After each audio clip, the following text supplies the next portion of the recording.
साथ ही साथ मैं ये भी रियलाइज़ करवा रहा हूँ कि आपको कोई बहुत ज़्यादा अलग से नॉलेज की ज़रूरत नहीं है। आप अपने बेसिक इनऑर्गेनिक की नॉलेज को भी यूज़ करेंगे ना तो रिएक्शन प्रिडिक्ट होते रहते हैं, बट एटीट्यूड नहीं होता हमारा। सो दैट इज़ वाई कि हम समझ ही नहीं पाते कि अरे प्रोडक्ट प्रिडिक्ट करना इतना आसान होता है। करें, चलो पहला वाला महिमा तुम बताओ। सर उसमें Hg प्रेसिपिटेट हो जाएगा। Exactly exactly. और ये बन जाएगा, हमने एसेंशियल। SnCl4। हाँ, हमने इस तरह का ऑक्सीडेशन ऑर्गेनिक में भी देखा है, स्टीफेंस रिडक्शन वगैरह में, यार याद है।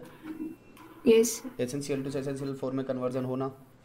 और यहाँ पर हमें पता है कि ये स्पेशीज़ जो है वो स्पेशीज़ ऐसे हैं जो कि कलर के नाम पर मेटल है। प्रेसिपिटेट। ये एग्जैक्टली ये ऑक्सीडाइज करने का काम करते हैं दूसरों को, है ना।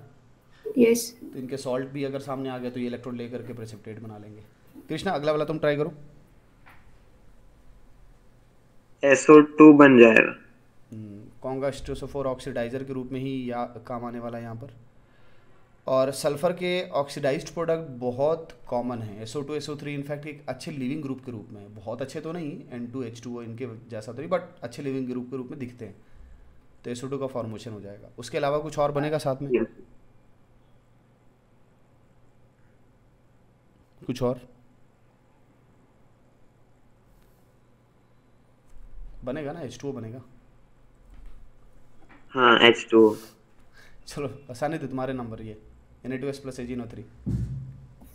सर NaNO3 और AgS बन जाएगा और AgS प्रेसिपिटेट कर जाएगा। AgS बनना चाहिए, Ag2S बनना चाहिए। Ag2S sir, sorry. ठीक है, बहुत अच्छा। तो बड़े हलवा प्रोडक्ट प्रोडिक्शन थे यहाँ पर, है ना। चलो नेक्स्ट थोड़ा सा बढ़ा रहे हैं। फोर्थ नंबर महिमा तुम ही ट्राई कर रहे हो, CuSO4 और KCN का रिएक्शन है। ये आपके दिमाग में है कि cyanide is a pseudo halide, इसके रिएक्शंस बिहेव करता है ये यस हैलोजेंस सर। के जैसा। बस इसी पॉइंट से ना आप रिएक्शन के प्रोडक्ट बता दोगे। आप देखो मैंने K2SO4 बनाने के बाद आपसे पूछा है कि यहाँ पे क्या बनेगा। CuCN2 whole twice. एक्चुअली ये फाइनल प्रोडक्ट नहीं है, तो फाइनल वो प्रोडक्ट बताओ मुझे। डिस्प्रपोर्शनेशन साइलोजन गैस रिलीज हो जाता है। तो क्या बनेगा, क्या product. CuCN plus CN। CuCN plus CN2। CN2। अच्छा, इस पार्ट को ना D&F ब्लॉक की NCERT में एक कॉन्सेप्ट बताया गया है जिससे कि आप रिलेट कर सकते हो। वो पॉइंट मुझको बताओ जल्दी से, कौन से पॉइंट से रिलेट किया गया है। Cu2I2 वाले जैसे। Exactly exactly. अच्छा, ऐसा कौन सा और आयन है जिसके साथ I माइनस का एग्जिस्टेंस नहीं हो पाता है, और वो बड़ा इंपॉर्टेंट, और वो चीज़ें रिपीट की गई है जी एडवांस में। आयरन के।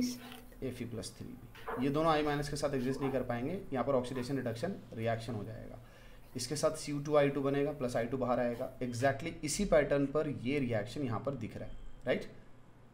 Fe+3 के साथ भी वही ये होने वाला है, Fe(I3) नहीं बनेगा, Fe(I2) प्लस I2 बन जाएगा। ठीक है, बढ़िया। चलो तो अब नंबर है कृष्णा तुम्हारा। देखो तो मैंने Yes. लेड एसीटेट दिया है तुम्हें, ओके। और इस लेड एसीटेट के साथ ना मैं मिक्स करना चाह रहा हूँ पोटेशियम आयोडाइड को, ओके। अब यहाँ पर पोटेशियम आयोडाइड के साथ मैं दो चीज़ें पूछ रहा हूँ, एक तो प्रोडक्ट एंड दूसरा टाइप ऑफ रिएक्शन भी पूछ रहा हूँ मैं। तो टाइप ऑफ रिएक्शन क्या नाम दे सकते हैं, प्रोडक्ट क्या बन सकता है, ये बताओ। प्रोडक्ट बनाना बहुत आसान है। रिडॉक्स हो जाएगा। Pb precipitate. PbI2। PbI2 होगा। हाँ, ये सब हमने स्टार्टिंग में ही पढ़ लिया था कि बहुत ही हाई कोवलेंट कैरेक्टर वाले स्पेशीज हैं, तो एनी टाइम इनका प्रेसिपिटेट हम एक्सपेक्ट कर सकते हैं, कोई डाउट नहीं आता ना इसमें। PbI2, ठीक है। आगे ये बना दे। हाँ हाँ, बनेगा। टाइप ऑफ रिएक्शन क्या है, आप लोग सभी जवाब दे सकते हो। टाइप ऑफ रिएक्शन क्या है। डिस्प्लेसमेंट। कुछ और।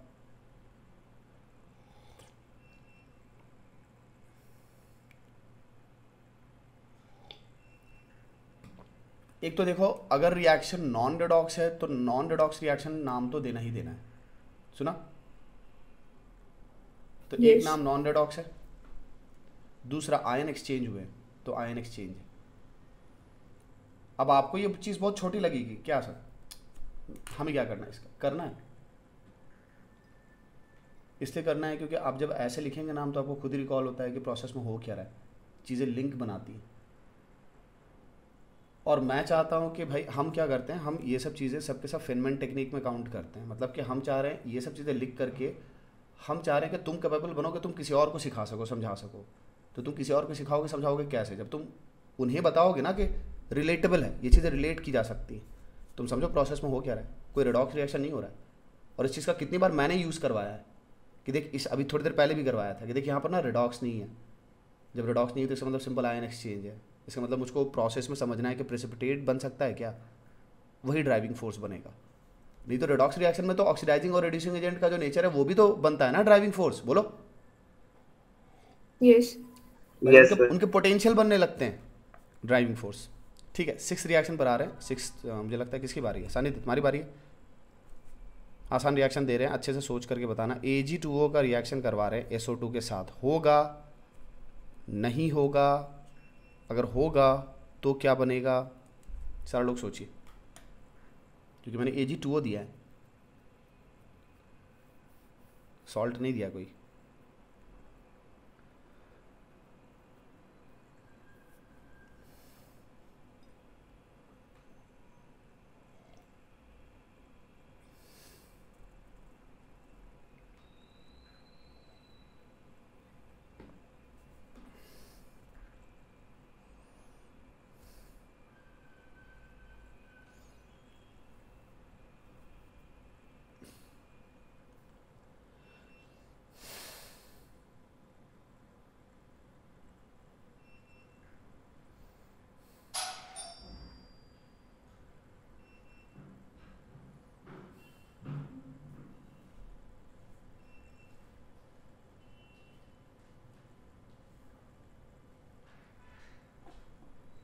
बोलो, क्यों इतना सोच रहे हो? सर रिडक्शन कर देगा सल्फर में देखो ये प्रोडक्ट है, दो बहुत ही अच्छे लिविंग ग्रुप बाहर आ रहे हैं। कोई भी रिएक्शन अगर ऐसा हो जो कि लिविंग ग्रुप को बाहर निकलने में सपोर्ट करे, प्रेसिपिटेट भी लिविंग ग्रुप ही है, मतलब जो भी स्पेशीज स्टेबल बन के बाहर आता है वो लिविंग ग्रुप है, राइट? तो SO3 भी है और Ag भी है, दोनों चीज़ें बन सकती हैं, तो वो रिएक्शन उधर ही जाएगा। इसके कुछ बहुत ही लेजेंडरी एग्जांपल्स हैं। और हीटिंग में तो बहुत ऐसी चीज़ें होती हैं, जैसे मैं तुमसे कहूँ कि NH4NO2 को हीट करो, तो NH4NO2 इतना क्लासिकल एग्जाम्पल है, ये बहुत ही अच्छे, दो बहुत ही अच्छे लिविंग ग्रुप को रिलीज करता है, N2 एंड H2, देखा? तो सिमेट्रिकली वो Yes, टूट sir. जाएगा, कुछ और होगा ही नहीं, वो किसी और रास्ते जाएगा ही नहीं। इनफैक्ट इसका असर NH4NO3 की हीटिंग पर भी पड़ेगा। NH4NO3 की हीटिंग में क्या है, N2 बनेगा, 2H2O बनेगा, और एक्स्ट्रा क्या बच गया बताओ, ऑक्सीजन। Nascent oxygen. वो ऑक्सीजन इसके पास जाएगा, H2O2 बनाएगा, वो वापस टूट करके फिर यही दे देगा। दैट मीन्स ऐसे कोई काम नहीं होने वाला, काम यही होने वाला है कि N2O बन करके बाहर आएगा।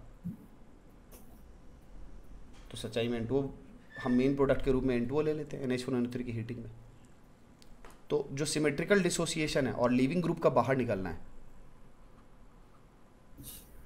वो काफ़ी इंपॉर्टेंट चीज़ हो जाती है, सिमेट्रिकल डिस्ट्रीब्यूशन। बेसिकली सिमेट्री की बातचीत मैं कर रहा हूँ कि वो टूट रहा, हीटिंग वगैरह में या इस तरह की स्पेशीज़ में जो तुमने Ag2 और SO2 वाले में देखा, स्ट्रॉन्ग ऑक्सीडाइजर वगैरह है, अच्छे लिविंग ग्रुप निकल सकते हैं, तो रिएक्शन का ड्राइविंग फोर्स वही बनने लगते हैं।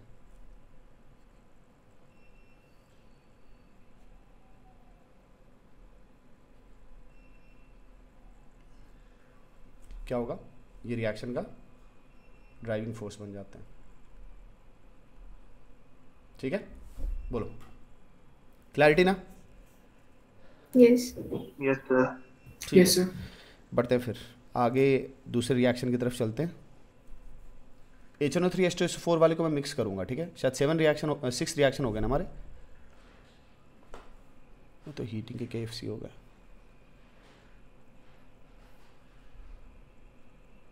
दोनों एनसीईआरटी वाली हीटिंग है। ठीक है, एक है अपने पास ये रिएक्शन जिसमें कि ना बारी बारी से आपसे पूछते हैं आयोडीन को रिएक्ट करवा रहे हैं। ऐसे देखो हैलोजन के रिएक्शन जब जब मैं लिखता हूँ ये सब सारे इंपॉर्टेंट है।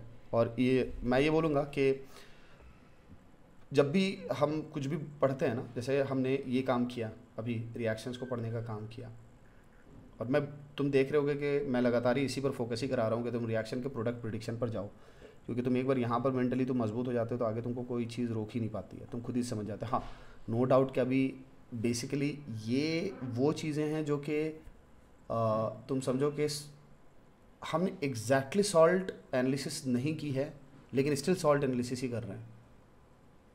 सॉल्ट एनालिसिस में तुम कटायन और डायन के बिहेवियर को समझते हो और उनकी एनालिसिस करने का प्रोसीजर जो हमने लैबोरेटरी में बनाया हुआ है उसको समझते हो। उसके अलावा सारी चीज़ें रिएक्शन ही है। सुना? तो इट इज़ जस्ट लाइक कि तुम थर्मोडायनेमिक्स पढ़ रहे हो, ठीक है, लेकिन तुमको पता है कि थर्मोडायनेमिक्स का पोर्शन ज़्यादा इंपॉर्टेंट है थर्मोकेमिस्ट्री से। थर्मोकेमिस्ट्री तो बताएगी कि सेट ऑफ रूल्स क्या होते हैं, कब एंथैल्पी फॉर्मेशन जीरो लेते हैं, कौन सा स्टैंडर्ड स्टेट होता है, आई बात समझ। लेकिन मेन गेम तो कहाँ पर हो रहा होता है? थर्मोडायनेमिक्स में हो रहा होता है, जब गिब्स एनर्जी, एंट्रोपी, इन सब का कनेक्शन हम पढ़ रहे होते हैं। तो वही चीज़ है एग्जैक्टली। तो मैं पहले बेसिकली तुमको ये वाला पार्ट इसलिए करा दे रहा हूँ क्योंकि ये बहुत लंबा टाइम लेता है। सॉल्ट की एनालिसिस वाले में तो कटायन आयन का क्लासिफिकेशन तो ऐसे ही हो जाएगा, ठीक है। डरने वाला पार्ट ये होता है, तो इसीलिए इस पर हम अथक प्रयास करेंगे और ये चलेगा। ये अंदाज़ है ना, ये इसको मैं ऐसे रोकने वाला नहीं हूँ जब तक कि मुझको ये कन्फर्मेशन नहीं हो जाए कि मैं किसी भी लेवल का रिएक्शन दे रहा हूँ और मुझको कन्फर्मेशन है कि हाँ वो फंस नहीं रहा है। और बीच में हम सॉल्ट मतलब कटायन आयन के हम नेचर पढ़ते जा रहे हैं। जैसे मैंने आयोडीन का यहाँ पर रिएक्शन लिखा, तो बेसिकली हम जितने भी हैलाइड आयन्स हैं उनके एनालिसिस के सारे इंपॉर्टेंट पॉइंट्स यहाँ पर डिस्कस कर रहे हैं मिक्स करके। तो अगर मैं सॉल्ट एनालिसिस में फिर क्या बचेगा पढ़ने को? तो बेसिकली जब मैं सॉल्ट एनालिसिस का कोई भी कटायन आयन उठाता हूँ तो मैं उसके सॉल्युबिलिटी का डिस्कशन करता हूँ और उसके लैबोरेटरी में टेस्ट करने के तरीके को डिस्कस करता हूँ। क्या उससे रिलेटेड कोई स्पेसिफिक रूल्स बनाए गए हैं सॉल्ट एनालिसिस में, वो डिस्कस करता हूँ। दैट्स इट, खत्म, यही, ठीक है। तो जब हम एनसीईआरटी लैब मैनुअल ओपन करते हैं तो एनसीईआरटी ने वही चीज़ें बताई हुई है। और हाँ, कटायन के एनालिसिस का जो मेथड है वो ज़्यादा स्ट्रॉन्ग बना हुआ, बहुत अच्छा बना हुआ है, ग्रुप बाई ग्रुप, ऐसा एनायन का नहीं बना हुआ है।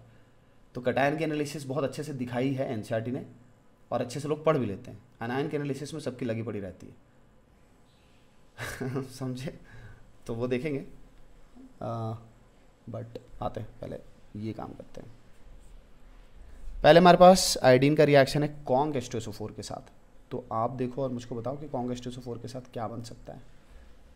इसको वार्म कर दिया हमने। महिमा तुमसे स्टार्ट करते हैं, बोलो क्या बन सकता है।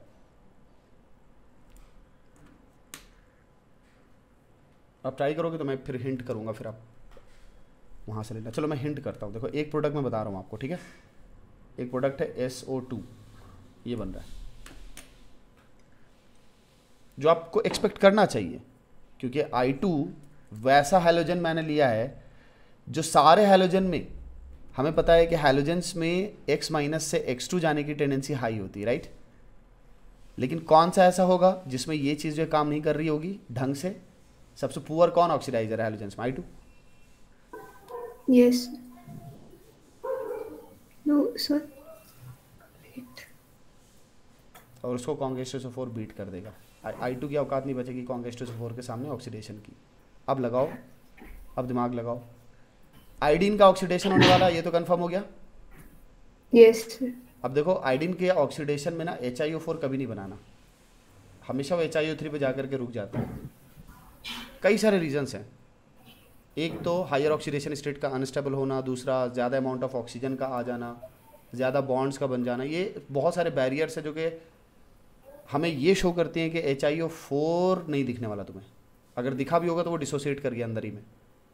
तो हम आयोडीन का कौन सा प्रोडक्ट बना रहे होते हैं? यही। और तुमने यही सेम चीज़ MnO4- के साथ भी तो देखी ना, रिकॉल करो। रिकॉल करो MnO4- बेसिक मीडियम में, हालांकि एनसीईआरटी की तरफ से हमने लाइन पढ़ी थी और याद है क्या लिखा था? Faintly alkaline, right. हाँ, वो एनसीईआरटी की लाइन हमेशा याद रखना है।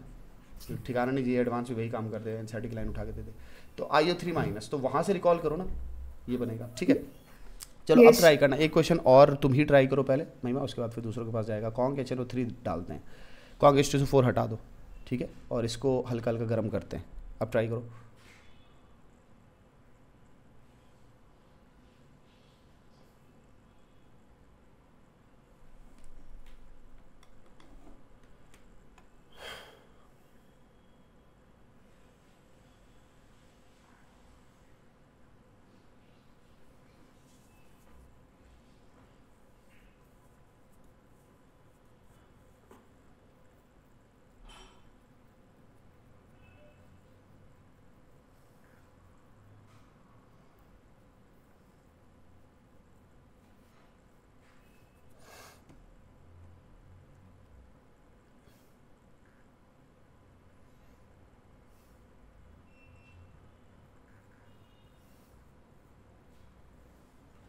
सर इसमें भी HiO3 बनेगा फिर?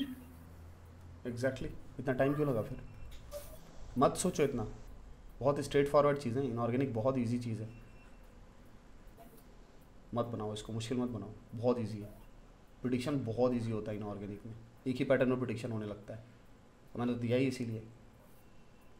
यहाँ HiO3 बनेगा और कॉन्ग HNO3 देख करके तुम बिंदास किसके तरफ जा सकते हो, NO2 की तरफ, ठीक है। Yes.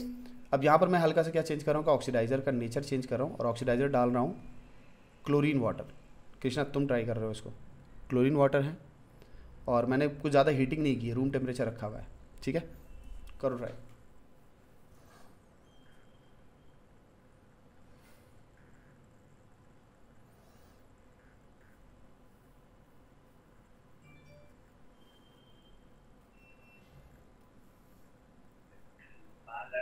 HOI बन जाएगा।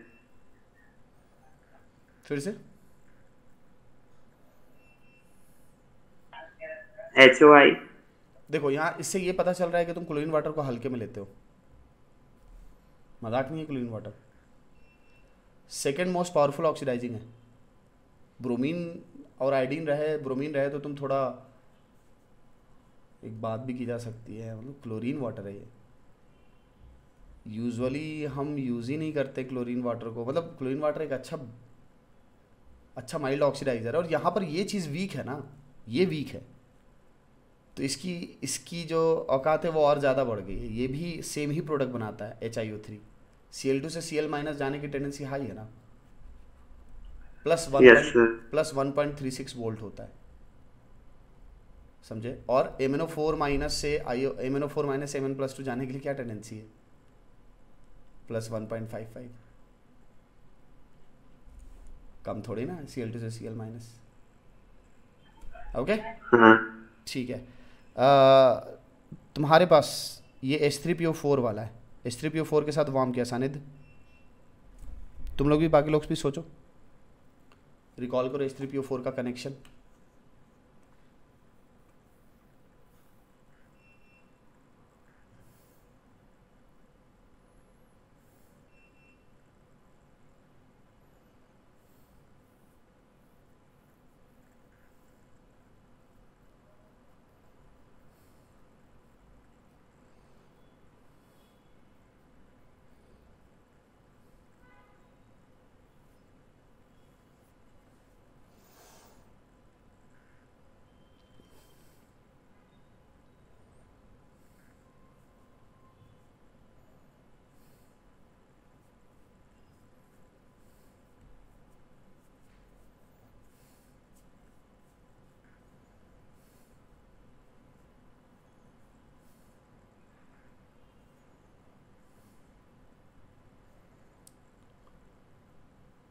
सर HiO3 और PH3। देखो यहाँ पर एक बात बता रहे हैं, H3PO4 मुझे रिकॉल कराओ कि तुमने कब H3PO4 को एक अच्छे ऑक्सीडाइजर के रूप में यूज़ किया है, लिंक बनाओ ना। ये क्वेश्चन मैंने डाला इसीलिए क्योंकि तुमको रियलाइज़ हो कि तुम जब पढ़ रहे होते हो ऑर्गेनिक तो मजाक नहीं होता, बहुत सारी चीज़ें जो कि हिंट कर रही होती हैं कि इनऑर्गेनिक में क्या हो सकता है। वो डायज़ोनियम वाला रिएक्शन में उसका। डायज़ोनियम में तो H3PO2 से रिडक्शन करवाते हैं, हाँ सॉरी। यहाँ कोई रिएक्शन नहीं होता। फिर डिहाइड्रेशन करता है ना सर, ऑक्सीडेशन नहीं होगा। ये वाटर एब्जॉर्ब करने के काम आ सकता है, इतनी औकात नहीं है कि चला जाएगा। हम अब तुम सोचो ना, मैं तुमको बोल रहा हूँ कि रिकॉल करो, कॉन्गेस्टोसोफोर तो बहुत बार पढ़ा कि ऑक्सीडाइजर है, डिहाइड्रेटर एंड ऑक्सीडाइजर है। H3PO4 Yes. अभी तक टच नहीं किया है। तो अपने कनेक्शंस भी रिकॉल किया करो, और जब तुम आंसर देने जा रहे हो तुम्हारे पास कॉन्क्रीट आंसर नहीं है ना, तो तुम एटलीस्ट मुझको ये बोला करो कि H3PO4 को कहीं पर ऑक्सीडाइजर के रूप में देखा तो नहीं है। अब हाँ, सच में कि तुमने तुमने ना देखा हो लेकिन हो तो वो अलग बात है मतलब यहाँ पे जेन्युइन कनेक्शंस हैं, ये मैं बताना चाह रहा हूँ। H3PO4 से नहीं होता कुछ। ठीक है, अभी का इंटरेस्टिंग पार्ट पर आते हैं। Comparing BaCl2 and AgNO3। मैं ऐसे ना कई सारे ऐसे सॉल्ट्स होते हैं जिनके ना मैं कंपैरिजन कराते रहता हूँ बीच बीच में। और क्यों कराता हूँ दो रीज़न है जिसमें सबसे बड़ा, पहला, एक तो इसके रिएक्शन बड़े पूछे जाते हैं, तभी मैं कंपैरिजन कर रहा होता हूँ। सुना, अब तुमको ऑलरेडी जब तुम सॉल्विंग कर रहे होगे तो तुमको आएगा, उससे पहले मैं तुमको कंपेयर करा करके मेंटली तैयार कर देता हूँ कि देखो बिहेवियर में क्या क्या चीज़ें मैच कर रही होती है, क्या क्या चीज़ें डिफरेंट होती हैं, उस पर क्वेश्चन पूछते हैं। तो मेन मेरा पर्पस होता है कि क्वेश्चन इससे पूछा जाता है तो उसको पहले ही से तुम्हें रिएक्शन के थ्रू सोचना समझना पहले से सिखा दूँ। तो ऐसे कई सारे कंपेरिजन मैं करवाते रहूँगा, ठीक है, कि इसका इससे कंपेरिजन, उसका उससे कंपेरिजन, फॉर द सेक कि भाई क्वेश्चन बहुत पूछे गए हैं, पूछे जाते हैं, बुक्स में होते हैं, जे एडवांस में कहीं ना कहीं डायरेक्टली इनडायरेक्टली पूछे गए हैं। प्लस सीखने को बहुत मिलने वाला है, पोटेंशियली सीखने को ज़्यादा है। और AgNO3 का यूज़ बहुत हुआ है ना ऑर्गेनिक में, और बेरियम का भी बहुत यूज़ हुआ है। बेरियम का कौन सा सॉल्ट है जिसको आगे बहुत ज़्यादा डिस्कशन किया जाता है? Barium sulphate. कार्बोनेट भी है बट बेरियम सल्फेट बहुत डिस्कशन में आता है। कोई स्पेशल प्रॉपर्टी बेरियम सल्फेट की, इसे हम बोलते हैं हेवी वाइट प्रेसिपिटेट। और हेवी वाइट क्यों बोलते हैं? वाइट इसलिए क्योंकि वाइट होता है, हेवी इसलिए क्योंकि बेरियम है। सुना? और ये अकेला Yes. ऐसा सल्फेट है जो रूम टेम्परेचर पर किसी भी नॉर्मल एसिड, किसी भी नॉर्मल एसिड या बेस में सॉल्युबल होता ही नहीं। कुछ भी कर लो, नहीं होगा। रूम टेम्परेचर पर सॉल्युबल नहीं होता एसिड बेस में। ठीक है, मैं धीमे धीमे आप सॉल्युबिलिटी ऐड करूँगा। अगले 3-4 क्लास में सॉल्युबिलिटी पर डिस्कशंस आते जाएंगे, अभी तक नहीं आए। धीमे धीमे अब यही सब चीज़ें मिक्स होगी। सॉल्युबिलिटी वाला पार्ट जो है वो तंग करता है कभी कभी, और एक दो अच्छे क्वेश्चन बना देते हैं सॉल्युबिलिटी पर। ये कि मतलब जैसे तुम लिंक ढूंढने जाओगे ना, पूरा रोड मैप प्रॉब्लम है, जैसे भी तुम देख रहे थे वीके जायसवाल में, और तुम सॉल्व करने गए और एक पॉइंट फंसा देंगे, वो एक पॉइंट पर सॉल्युबिलिटी में, बस वहाँ पे गाड़ी अटक जाएगी। तो सॉल्युबिलिटी कभी कभी कहानी गड़बड़ा सकती है, बट वही बात है कि आप पहले 99% के लिए खुद को तैयार कीजिए, फिर बाद में 1% जो पार्ट है उसके लिए, बट वो भी हम धीमे धीमे कर ही लेंगे। तो रूम टेम्परेचर पर सॉल्युबल नहीं होता एसिड बेसिस में।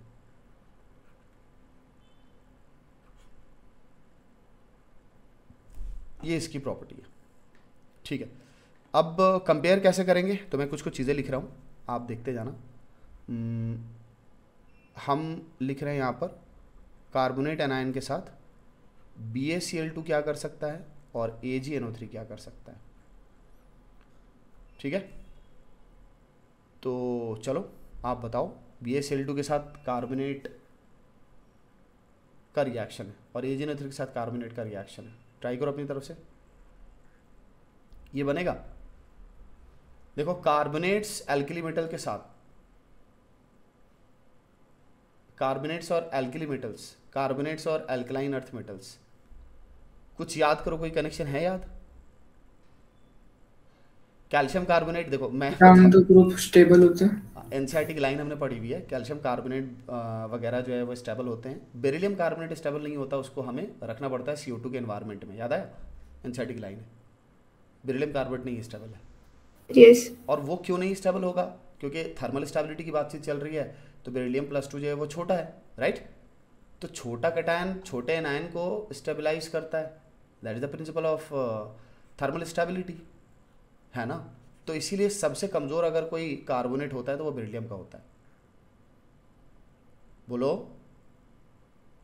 यहाँ पर Yes. कहते हैं ऐसे, यस सर।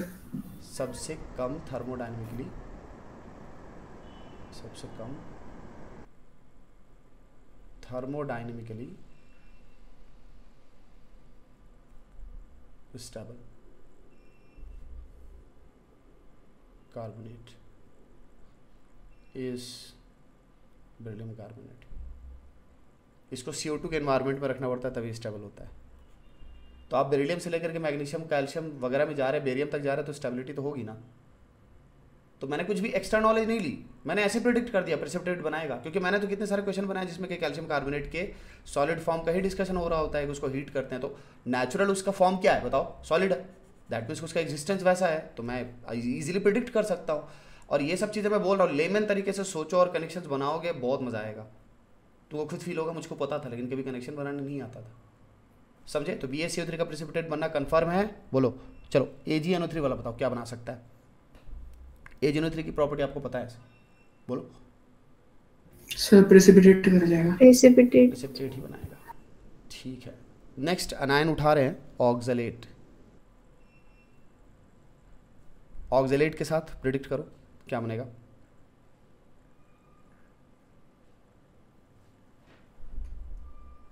ऑक्सलेट क्या कोई ऑक्सीडाइजर है?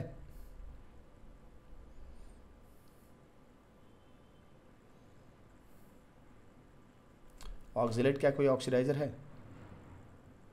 यस सर, लेकिन बहुत वीक। ऑक्सीडाइज कर सकता है बट बहुत वीकली। ऑक्सीडाइज कर सकता है, किसको ऑक्सीडाइज कर सकता है? मतलब खुद को ऑक्सीडाइज कर सकता है, तब तो रिड्यूसिंग नहीं, खुद को रिड्यूस करेगा, और अगर कोई बहुत ही ऑक्सीडाइजिंग एजेंट में साथ में हो, रिड्यूसिंग एजेंट साथ में हो, तो फिर वो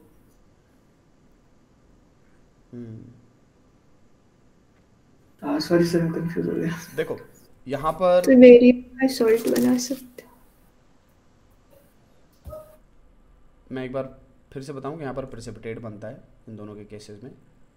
अब चूंकि बिल्कुल भी सॉलिबिलिटी का आइडिया नहीं है तो ऑब्वियसली ये टफ लगेगा, और ऑक्सलेट से रिलेटेड चीज़ें बहुत कम डिस्कस की हुई हैं तुमने अपने सिलेबस में, या बहुत कम बार ऑक्सलेट से रिलेटेड डिस्कशंस हुए हैं, तो ऐसे ही दिमाग काम नहीं कर रहा होता है, ऐसा लगता है जैसे कि आप गेस वर्क ही कर सकते हैं, है ना। बट देखो मैं यहाँ पर एक और कनेक्शन बताता हूँ, बड़ा इंटरेस्टिंग कनेक्शन है कि कार्बोनेट से बड़ा एनायन है ना ये। यस यस फिर तुम क्यों नहीं कंफर्म कर रहे थे कि जब थर्मल स्टेबिलिटी यहाँ हाई है तो यहाँ भी ज़्यादा होगी? अगर मैंने तुम्हारे ऊपर छोड़ा है तो कोई ना कोई क्लू होगा, और उस क्लू से बात बन जाएगी पक्का। नेक्स्ट टाइम से ऐसे सोचना तुम कि मैं तुम्हारे ऊपर छोड़ रहा हूँ तो मैंने कोई लिंक छोड़ा होगा। मैं अचानक से कुछ ऐसा नहीं देने वाला कि हाँ एकदम नया है और तुम प्रिडिक्ट नहीं कर सकते। मैं जनरली नहीं दूंगा, मोस्टली नहीं दूंगा, कभी कभार भले ही तंग करने के लिए यूँ ही दे दूँ तो मज़े मस्ती में, मोस्टली नहीं दूंगा, कोई ना कोई कनेक्शन होगा, समझे। तो जब कार्बोनेट हेवी एनायन है और उसके साथ स्टेबिलिटी, तो फिर ऑक्सलेट के साथ भी होना है भाई, क्यों नहीं होगा। इस पैटर्न को कैच कीजिए। काफ़ी चीज़ों में कार्बोनेट और ऑक्सलेट में चीज़ें सिमिलर हैं। कार्बोनेट से भी आप CO2 बाहर निकालते हैं, ऑक्सलेट से भी निकालते हैं, ऑक्सलेट से कार्बन मोनोक्साइड भी एक्स्ट्रा बाहर निकलता है। There is one more thing, right. अगर आप ऑक्सलेट को लेकर के चलते हैं तो कार्बन मोनोक्साइड भी हीटिंग से बाहर निकलता है। खैर नेक्स्ट आते हैं MnO4- पर। तो आप समझ रहे हैं ना ऑक्सलेट वाला दिखाने का पर्पस क्या था, बस उसी लिंक को कैच करना कि अगर बड़ा एनायन है तो तुम ऐसे सोच रहे हो कि नहीं कि वो भी प्रेसिपिटेट बनाने की टेंडेंसी रखेगा। सुन रहे हो? अरे बोलो ना, क्योंकि सॉलिबिलिटी के लिए लैटिस एनर्जी वगैरह है ना इंपॉर्टेंट, थर्मल स्टेबिलिटी हुई ना इंपॉर्टेंट, तो अब ऑब्वियसली यार वो चीज़ कनेक्टेड है वहाँ पर, वो देने का पर्पस ही वही है। अब मैंने MnO4- लगाया, अब बहुत मज़ा आएगा। अब अच्छे से सोचना, यहाँ पर मैं टाइमर ऑन कर रहा हूँ कि तुम अच्छे से सोच Cl2 के जवाब दो, या अच्छे से हड़बड़ाओ नहीं, इक्वेशन सोचो कि है भी कि नहीं उस चीज़ के चांसेस।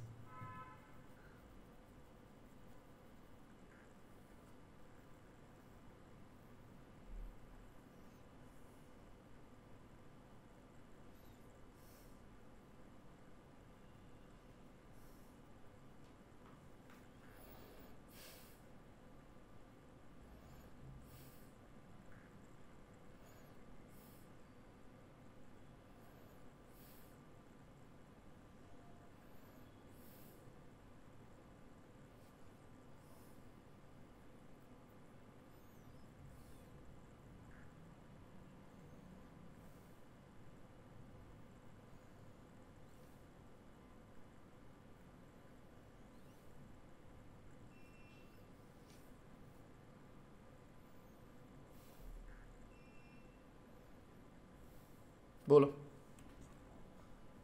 बताओ बताओ। Cl2 बनेगा पहले। Cl2 और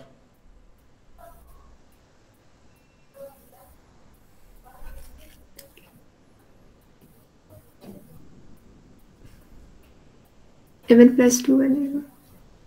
और AgNO3 वाले के साथ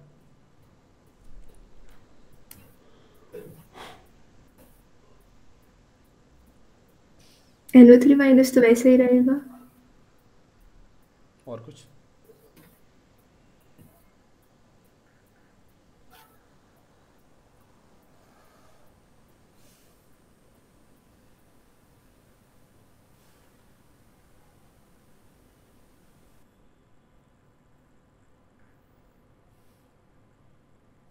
चलो देखो, मैं हिंट कर रहा हूँ, सिल्वर का प्रेसिपिटेट। मैं हिंट कर रहा हूँ कि यहाँ पर कोई रिएक्शन नहीं हो रहा है।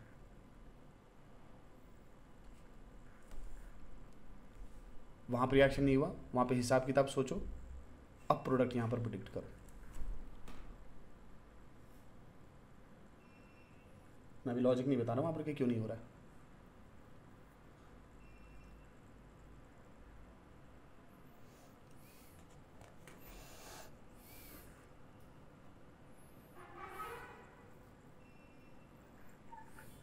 BaO BaO2 हम्म,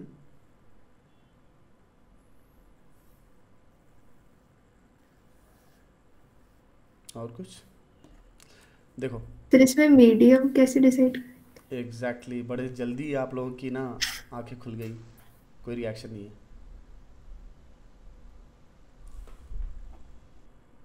दोनों में। ऐसे थोड़ा ना सिंपली रिएक्शन हो जाता है कि MnO4 को उठा के BaCl2 के सॉल्यूशन में डाल लिया, नहीं होगा कुछ भी। BaMnO4 कोई बोलेगा कि ये तो बन जाएगा, तो वो तो सॉल्युबल होता है, आयन ग्रुप में रहेगा ये। MnO4- याद कीजिए ना, MnO4- HCl से Cl2 निकालता है, इसका रहना ज़रूरी है भाई। ये जो पोटेंशियल है ना MnO4- plus 8H plus 5 electron, उससे जो Mn+2 बनता है उसका इलेक्ट्रोड पोटेंशियल 1.55 है, समझे? ऐसा कोई पोटेंशियल नहीं एग्जिस्ट करता है MnO4- Mn+2 का, सुना सबने? यस। फिर ऐसा कोई डिस्कशन ही नहीं हुआ वहाँ पे, सिंपल MnO4- है, ऐसे सिंपली डाल दिया, मिक्स कर दिया, कुछ नहीं हुआ। इधर आए AgNO3 के साथ, तो NO3- में तो नाइट्रेट में नाइट्रोजन +5 में, ये तो वैसे ही रह जाएगा। बचा कौन? Ag+, right? Ag+ खुद भी एक यस। अच्छा यस ऑक्सीडाइजर है। MnO4- Ag+ का रिएक्शन कुछ नहीं करने वाला। AgMnO4- अगर कोई बोलता है तो वो सॉल्युबल है, तो इसलिए वहाँ पर भी कुछ नहीं होने वाला। आपने MnO4- को अभी ऑक्सीडाइजर एक्चुअली बनाया ही नहीं है, तो आगे कुछ सोचना भी नहीं था। अगर कर भी लेते तो यहाँ पर टेंडेंसी ना के बराबर होती, क्योंकि अच्छे स्पीशीज़ हैं। और हाँ, नो डाउट Cl- को Cl2 में आप बनते हुए देखते हो, रीज़न बीइंग के सॉल्यूशन में एसिड होता है जो एक्चुअली पोटेंशियल जनरेट कराने का काम करता है, हेल्प करता है। MnO4- से Mn+2 में कन्वर्ट करके पोटेंशियल जनरेट करने का काम करता है।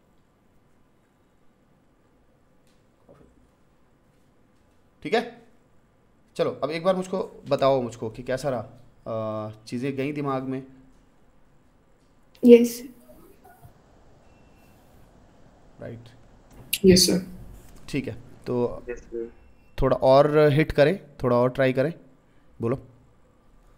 इसे देखो तो, मतलब अब यहाँ पर ना टेस्ट के रूप में लेना, इतनी सारी चीज़ें की हैं, तो मैं उम्मीद ज़्यादा लगा करके बैठ गया हूँ कि आप ज़्यादा चीज़ें अब कर सकते हो। ओके, तो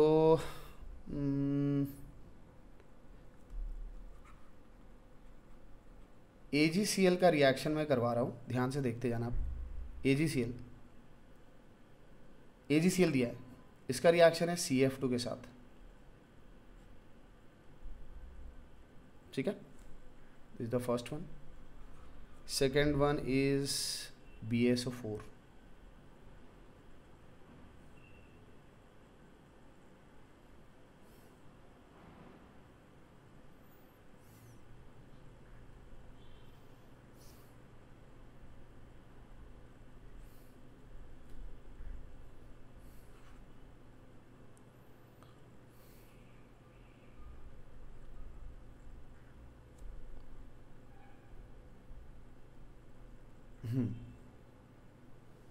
चलो बताओ फर्स्ट वाले का कौन बता रहा है?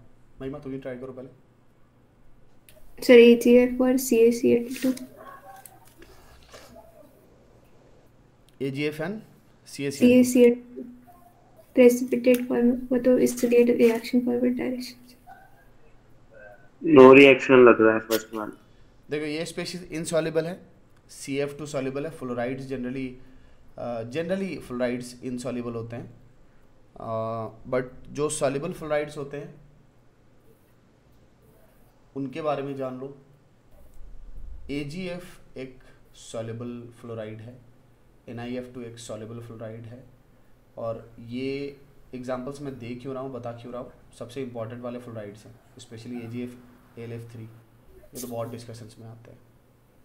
अभी एक क्वेश्चन AlF3 से रिलेटेड भी करते हैं, बट यहाँ पर दो चीज़ें हैं। देखो AgF अगर बन जाता तो सॉल्युबल होता, बट AgCl को ब्रेक कर पाना नॉर्मल फ्लोराइड से पॉसिबल ही नहीं होता। AgCl को ब्रेक करके आप क्या बनाओगे? Ag प्लस बनाओगे, Cl माइनस बनाओगे, राइट? लेकिन अगर रिकॉल करो तो आयनिक में तुम्हारे सामने कई बार इसका केस भी आया है, तुम्हारे सामने आ रहा है याद कुछ? Yes sir. उसका केस भी होता है 10⁻⁻10, तो जो मैं अभी लिख रहा हूँ उसका K बनेगा 10⁻10, राइट? तो AgCl बनने की टेंडेंसी बहुत हाई है और उसको ब्रेक करना इम्पॉसिबल सा काम है। एग्जैक्टली वही चीज़ BaSO4 के बारे में अभी पीछे बताया था, नॉर्मल रूम टेम्परेचर पे सॉल्युबल नहीं होता, समझे? वैसे मैं आगे एक जगह डिस्कस करूंगा फिर कि NaOH में डालने से BaOH बनने के कंडीशंस, बट नॉर्मली BaSO4 एक ऐसा स्पीशीज़ है, एक ऐसा सल्फेट है जिसको तुम सॉल्युबल होते हुए पाओगे ही नहीं जल्दी, फेमस ही अपने इसी प्रॉपर्टी के लिए। तो यहाँ भी कुछ नहीं होने वाला। लास्ट वाले में बताओ।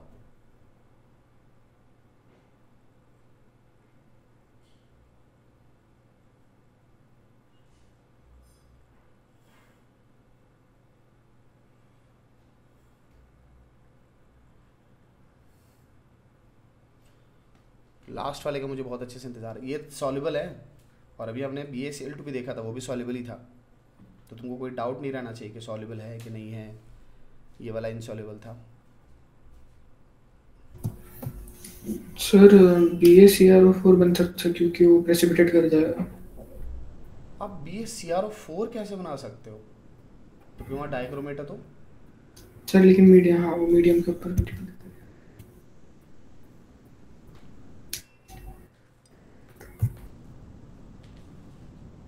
कृष्णा, महिमा,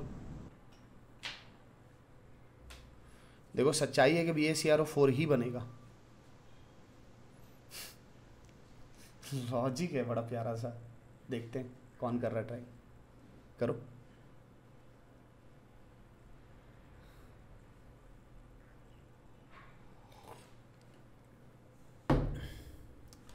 थोड़ा सा आयनिक लगाओ ना बदमाशों। देखो हाइड्रोलिसिस का काम ये करेगा, ये नहीं करेगा। सुना? सॉल्यूशन में हाइड्रोलाइज करने का काम कौन करेगा? बोलो। अरे भाई अक्वस तो हर जगह दिया है ना बाय डिफ़ॉल्ट, तुमको कहीं पे लगे तो पूछ लो, वो तो होगा ही होगा, उसी में तो डाला होगा, तभी तो मैं पूछ रहा हूँ तुमसे। और ये भी इनसॉल्युबल किस में है? वाटर में है ना, फिर अक्वस तो है ही है। And this one has higher tendency of hydrolysis, ठीक है? Cl माइनस की तो नहीं होने वाली हाइड्रोलिसिस, तो Ba+2 के वजह से ही सॉल्यूशन में क्या होगा बताओ? BOH2 होगा ना, और है ना ये माइल्ड ऑक्सीडाइजर, मत सॉरी माइल्ड बेस के रूप में काम करेगा ना। तो बेसिक मीडियम तो है ना प्रेजेंट, और अगर बेसिक मीडियम प्रेजेंट है तो मैं डाइक्रोमेट को किस में पाऊंगा कन्वर्टेड? क्रोमेट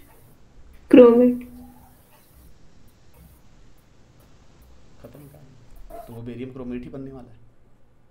आई बात समझ सानिध्य? Yes sir. और जनरली क्रोमेट्स क्या होते हैं? इनसॉल्युबल होते हैं। ये भी एक ड्राइविंग फोर्स होगा इसके बनने का, प्रेसिपिटेट बनाने का। बाकी हम क्रोमेट ही बनाएंगे। तो देखो सानिध्य, मैं ये बोल रहा था कि रिलेट क्या करो चीज़ों को, होंगी चीज़ें, हैबिट नहीं है अभी। अभी तुम 2-3 बार खाओगे डांट और कुटाओगे तो सब ठीक हो जाएगा। अभी तक तो सिर्फ देख ही नहीं रिएक्शन। ठीक है, बोलो बोलो बोलो बोलो। अब मुझे ऑनेस्टली बताओ, तुमको क्या फील हुआ? प्रिडिक्टेबल चीज़ें हैं या नहीं हैं? क्या ऐसा फील नहीं हुआ अभी तक कि अभी सोचने की टेंडेंसी वैसे नहीं है? अभी भी नहीं है? नहीं सर, हो रहा है प्रेडिक्ट। एंड सी, मैंने बहुत ज़्यादा चीज़ें बता दी हैं, रिवीजन नहीं हुआ है। ये चीज़ बहुत गंदा असर डालेगी, इसीलिए गैप ले लो 2 दिन का 3 दिन का, लेकिन रिवाइज कर लो खटाखट, ठीक है? कि अब ही काउंट करोगे तो मुझे लगता है कि 15-20 तो कम से कम रिएक्शंस देख लिए होंगे हमने। पीछे यहाँ पर जाओगे तो कितने थे हमने? MnO4 माइनस देखा था, ऑक्सिलेट लिखे थे मैंने, MnO4 माइनस लिखा था। अच्छा, एक रह गया यहाँ पर, कोई नहीं। तो यहाँ पर आ गए 2 तिहाई 6, 9 रिएक्शन उधर ही हो गए। फिर इधर गए हम लोग, इसके हमने 4 रिएक्शन देख लिए, 15 यहाँ हो गए, 6 यहाँ हो गए, 21 हमने रिएक्शन देखे। पॉइंट्स इसमें कई सारे थे, है ना, इंडिविजुअली अंदर ही अंदर और भी चीज़ें थी, तो काफ़ी सारी चीज़ें हमने देख ली। तो मतलब मेरा कहना है कि थे तो 21, एक्चुअली 21 नहीं है, इन द सेंस कि काफ़ी सारी चीज़ें रिपीटेटिव भी थी, और सिर्फ 21 भी काउंट करना सही नहीं कि अंदर ही अंदर बहुत सारी चीज़ें भी थी। तो पॉइंट है कि देख, इसका सही तरीका क्या है ना, कि ब्लैंक बनाना पड़ेगा इसको। तुम 5 मिनट में ना ब्लैंक लिख लिया करो सारे रिएक्शन को, जैसे यहाँ पर है ना, जैसे यहाँ से स्टार्ट किया मैंने, देख रहे हो प्रोडक्ट प्रिडिक्शन में, तो सिर्फ रिएक्टेंट Yes. प्रोडक्ट मत लिखो, तुम वो फटाफट कर लिया करो। जैसे अभी क्लास में बैठे हो ना, तो मुझे लग रहा है कि बीच में सोचते सोचते उतना टाइम निकल रहा है, तो उतने में लिख डालो ना। ये चीज़ स्निप के रूप में तुम्हारे पास नोट्स के रूप में रहेगी, ठीक है? लेकिन तुम क्या करो कि भाई साथ साथ क्लास में ही तुम अपनी कॉपी में ना बस रिएक्टेंट लिखा करो ना, और जब तुमको रिवीजन करना हो तो तुम खुद कुछ मत करो ना, कोई नोट्स नहीं, कोई स्निप नहीं, कुछ नहीं, चुपचाप अपनी कॉपी उठाओ जिसमें तुमने रिएक्टेंट लिखा, सोच सोच के खुद प्रोडक्ट बनाओ पेंसिल से, आओ आकर के मैच कराओ कितनी गलती की। सुना? Yes yes sir. Yes sir. हो गया। और ये देखो फिर कि तुमको लगता है कि नहीं यहाँ पर का लॉजिक ही मिस कर गए, कुछ और भी डिस्कस हुआ था क्लास में, तो वो जाकर रिकॉर्डिंग में देख लो। हो गया, ठीक है? क्योंकि छोटी छोटी बहुत सारी बातें मैंने बोल दी हैं अब बोल दी हैं, मुझे पता है कि वो रिटेन नहीं हो पाएंगी, क्योंकि मैंने तो जानबूझ करके लिखा भी नहीं बहुत सारा पॉइंट, क्योंकि मुझे पूछने में बनेगा। फिर लिख करके देंगे तो तुम बहुत जल्दी ये कर लोगे, और जब सुन करके कितना रिटेन किया है मुझको उस पर ज़्यादा पुश करना है तुम्हें। अच्छा, एक क्वेश्चन है, ज़रा तुम सोच करके बताना तो, AlF3 and AlCl3, which one is a better Lewis acid and why?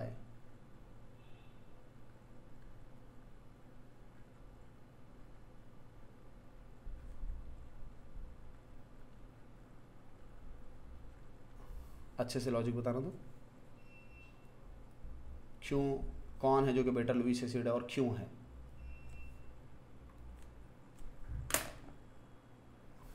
बोलो। सर AlCl3, क्यों?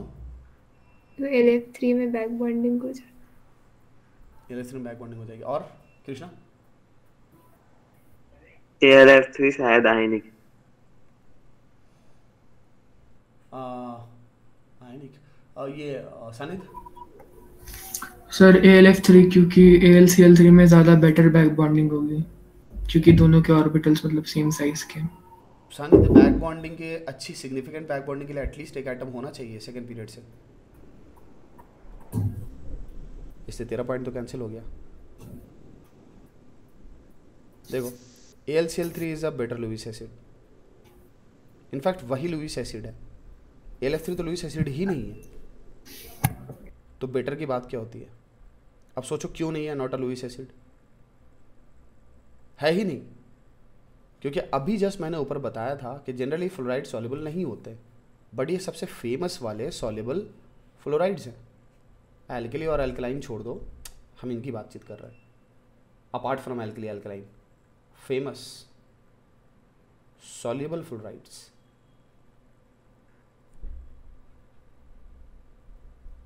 ठीक है, CF2 को मिला करके क्वेश्चन के डिस्कशन में ये तीनों आते रहते हैं, ये 4 आते रहते हैं मेनली, बट मैंने बताया वो फेमस वो वाले हैं, और उसमें भी AlF3 का केस मैं खास करके दिखा रहा हूँ जिससे कि और अच्छे से याद रहेगा। Not a Lewis acid because actually it is found in the form of Al+3। और अगर ये आयनिक नेचर में आ गया तो ऑक्टेट कंप्लीशन है ना, अगर ऑक्टेट है तो लुईस एसिड नहीं होगा, जस्ट लाइक Na+ नहीं होता। सुना? बोलो। Yes sir. Yes sir. Yes sir. हाँ, तो कृष्णा बोल तो रहा था कॉन्फिडेंट नहीं था। ठीक है, कोई बात नहीं, अभी तो जान गया ना। पॉइंट है कि सॉल्युबल है ना, ये जितने भी सॉल्युबल है सबके साथ तुम यही बात बोलोगे ना। देखो तुम, हाँ सॉल्युबल है तो उसका मतलब क्या, आयनिक था, उसमें नेचर डोमिनेटिंग था आयनिक वाला, जो बाकी के एल्युमिनियम के हैलाइड्स में नहीं होता है।